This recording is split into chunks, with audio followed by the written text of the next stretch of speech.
Committee.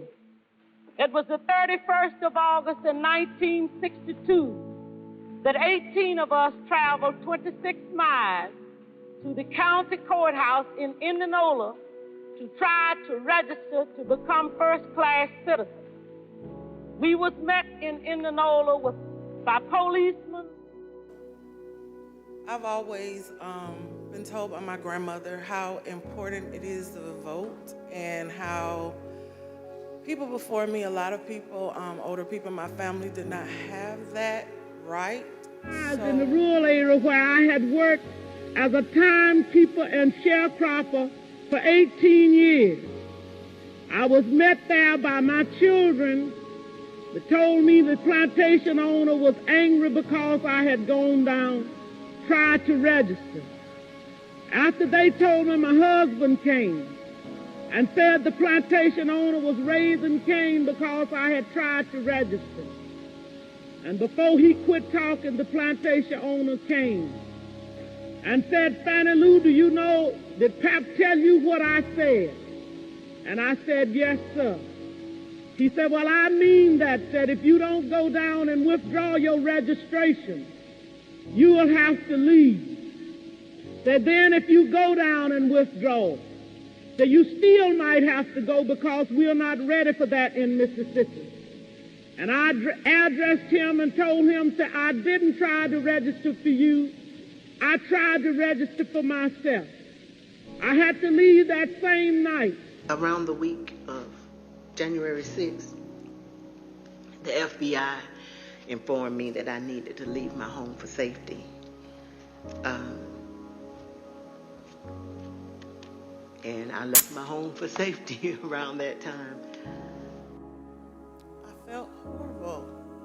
I felt like it was all my fault. Like, if I would have never decided to be an elections worker, like, I could have done anything else, but that's what I decided to do. And now people are lying and spreading rumors and lies and attacking my mom.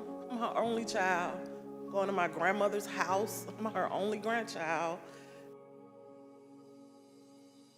On the 10th of September 1962, 16 bullets was fired into the home of Mr. and Mrs. Robert Tucker for me. That same night, 2 girls were shot in Rooseville, Mississippi.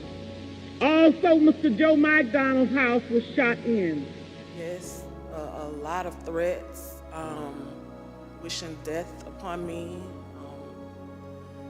telling me that, you know, I'll be in jail with my mother, and saying things like, "Be glad it's 2020 and not 1920. Cell. I was placed in a cell with a young woman called Miss Vesta Simpson. After I was placed in the cell, I began to hear sounds of licks and screams. I could hear the sounds of licks and horrible screams. And I could hear somebody say, "Can you say yes, sir, nigga? Can you say yes, sir?" And they would say other horrible names. I received a call from my grandmother. This woman is my everything. I've never even heard her or seen her cry ever in my life. And she called me screaming at the top of her lungs, like, "Shay, Shay, oh my God, Shay," just freaking me out, saying that there were people at her home, and they, you know, they knocked on the door, and of course she opened it and seeing who was there, who it was, and they just started pushing their way through, claiming that they were coming in to make a citizen's arrest. They needed to find me and my mom. They knew we were there. And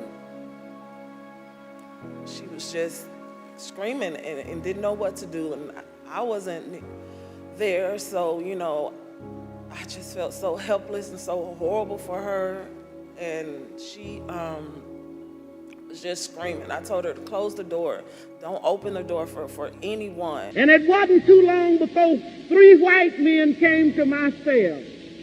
One of these men was a state highway patrolman. And he said, "We're going to make you wish you was dead." how it feels to have the President of the United States to target you. The President of the United States is supposed to represent every American, not to target one, but he targeted me, Lady Ruby, a small business owner, a mother, a proud American citizen who stand up to help Fulton County run an election in the middle of the pandemic. I question America. Is this America, the land of the free and the home of the brave, where we have to sleep with our telephones off of the hook because our lives be threatened daily, because we want to live as decent human beings in America? Thank you.